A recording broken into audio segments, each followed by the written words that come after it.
Hi, everyone. I thought I would give you a little heads up on what's going on this next couple of weeks because you haven't seen any new assignments posted yet, but they will be. I have decided to post the next set over a 3-week period, and so you'll get the new posting tomorrow. So that'll go over the Easter break. And I just thought it would give you a little extra time to get that one thing completed, that one set completed. I'm not sure how many assignments there will be. I know there's going to be another posting on reading the textbook or the book that we're reading. And there will be a set of articles on poverty. I'm not quite sure. I'm sort of reconfiguring the course at this point a little bit because I wanted to get rid of some things that I did last year, or last term rather, and add something new. Anyway, I wanted to let you know that I have been slowly making my way through your comments on teachers and being required to handle guns to protect students, and it's very interesting. Your views are quite various and all very well expressed, and I'm very interested to see what you think about this. I personally would never want to have a gun in my classroom, ever. Too much of a danger, even when it's locked, of somebody getting hold of it and being able to use it against me, against other students in the class. It's just way too much of a risk, in my view. And I'm just not a big fan of guns anyway. I can understand people wanting to have a gun in their home to protect their home, hunters, recreational shooting, that kind of thing. That's all perfectly fine with me. I'm just not so sure that I agree that everybody should have a military-style weapon or everybody should have access to it. But that's my personal feeling, and I know that many of you had quite different feelings. So it was just really interesting for me to hear what you had to say, and I listened to you all, and I'm excited that you're all going into teaching, by the way. I just think it's really fascinating. So let me talk a little bit about the things. I finally scored your reflections. You'll have seen those. And one of the things that I found in the reflection was that I don't know that many of you actually looked at the rubric. You really do need to look at the rubric to see what's expected in the reflection, because the major thing that was missing in most reflections was any discussion of your own experience as a student and what you were expecting school, the purpose of school to be for you, and any evolution of your ideas of what the meaning of school is, not just from our readings, although I asked you to allude to those, but also from your experiences as some of you are interns, some of you are student teaching, some of you have been aides or have supported students in classes, all of those things, and how have your ideas about what the purpose of education, public education, what is that, and how have your ideas changed over time? And that's the key thing in a reflection, is for you to think about what you thought initially, what you expected, and how learning in this class and your experience in the classroom is changing or affecting your views. So those are things that I think are important for you to think about in terms of reflecting. It's a major idea in education that we learn through reflection, through thinking about our learning. So that's a key element that I'm hoping to reinforce by having you do 3 reflections in this course. There will be a final one, and there's another one yet to come before we get to that final area. But so keep those in mind and go back to that rubric next time you have an assignment for reflection. Then let's see, what I think I've already talked to you about the teachers' unions. I hope you followed the strike in West Virginia. It was fascinating to me that these teachers in a state which holds striking illegal, that they managed to hold a 9-day strike and achieve what they wanted, which was a 5% pay increase. Now you realize that that's only about $2,500, $2,500 in their case, because in West Virginia, they are the second to the lowest paid teachers in the nation, at an average of $45,000 a year. Compare that to the California average teacher salary last year was $77,000. And it's the second highest in the nation. We're actually very well paid in California.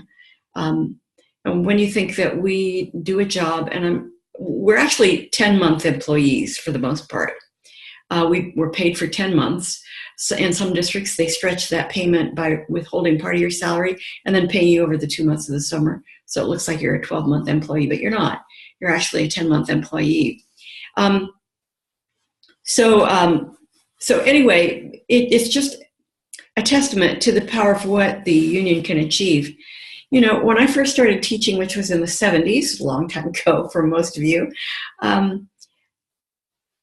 teaching was the only job that I knew of where men and women were paid equally from the beginning and stayed on an equal par all the way through.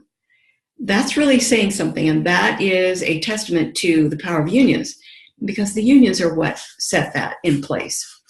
So I'm not always in agreement with union practices in every case, but I fully recognize that the union is the reason that teachers have a powerful say in their job conditions, in what to expect in terms of salary, retirement, vacation.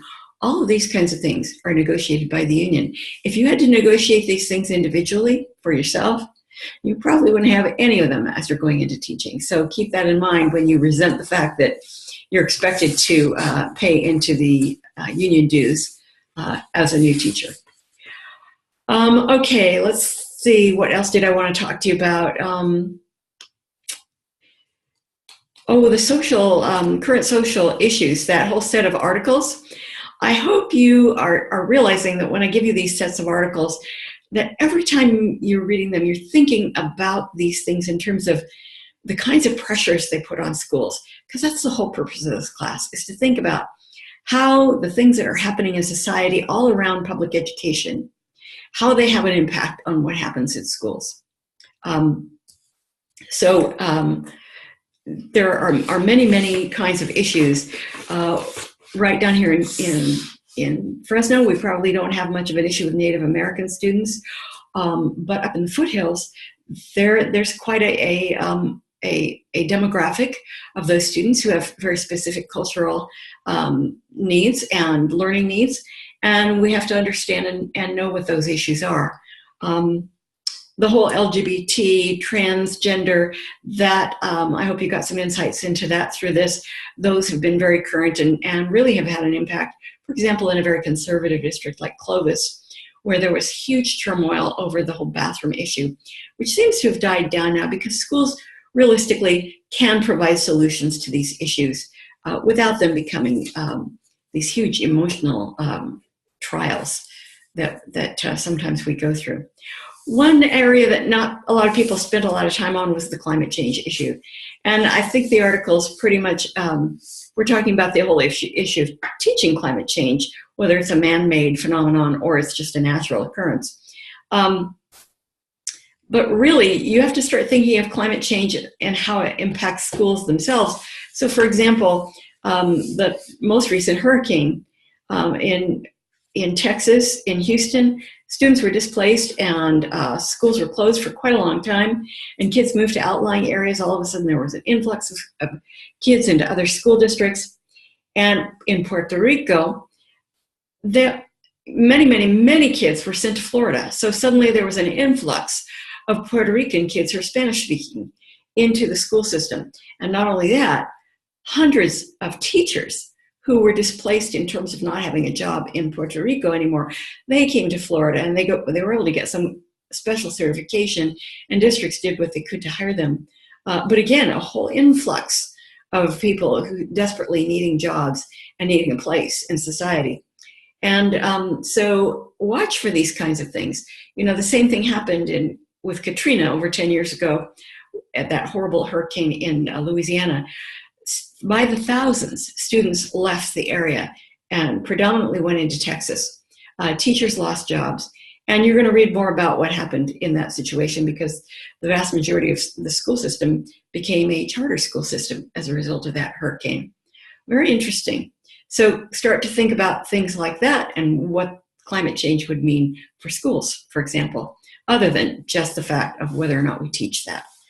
The little assignment on the PISA exam, that's mainly to make you aware of the fact that that's another big press on schools. especially American schools.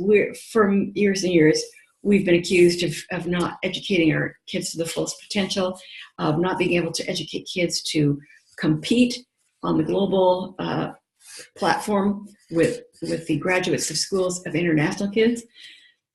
And sometimes, it really, it really looks like that's true. But you have to look at why. I've had a foreign exchange student in my house, a girl from Belgium who came, and my goodness, her English and her written expression in English, which is her second language, was so fluent and so good. She really outshone even many of my AP kids from my former days teaching AP Lit. So there is something to that. In Europe, we get told that they only educate the very top level kids, but that's not exactly true. There seems to be much more fluidity in society in Europe, and the education system is really quite demanding and very, very good. And a wide swath of students from a wide swath of socioeconomic backgrounds benefit from that. We, in the United States, seem to be becoming more and more marginalized. I don't know if you followed in the news about Betsy DeVos. She had a disastrous performance on a TV interview show. She really is a proponent of vouchers and wants to divert public monies into voucher schools, which is essentially diverting public funds into private schools that do not have the accountability that public schools do. But there's been a lot of kickback or pushback on her. But you'll see that, these things go back and forth and back and forth. But you need to know about these issues, and you need to understand what is at stake in the issues, really, before you can take a stand and really know what you think and what you value. So let's see, I think those are the main things that I wanted to give you feedback on. I will be posting, I hope by tomorrow. I have to have wisdom tooth taken out tomorrow morning. Can't believe it. I'm going to retire in the spring, and suddenly a wisdom tooth appears, and I've got to have it removed. So we'll see how I feel. But I'm going to try to get everything posted for you. I know that if you want to get started right now, the next chapters in your the Teacher Wars are going to be assigned, and you're going to use that same template. So you could get started on that assignment right away. That's something that you could work on initially. It'll be the first assignment posted. Okay, anyway, I hope everything's going okay with you. Some of you have contacted me and let me know that you're having troubles. I'm always willing to talk to you about that and willing to look at your work. So don't despair. We can always get around really real problems and issues. So take care, everybody, and I will be in touch with you. If I don't talk to you via this platform before Easter, have a wonderful spring vacation, Easter vacation, whatever it may be, and I will be in touch again shortly. Okay, take care, everyone.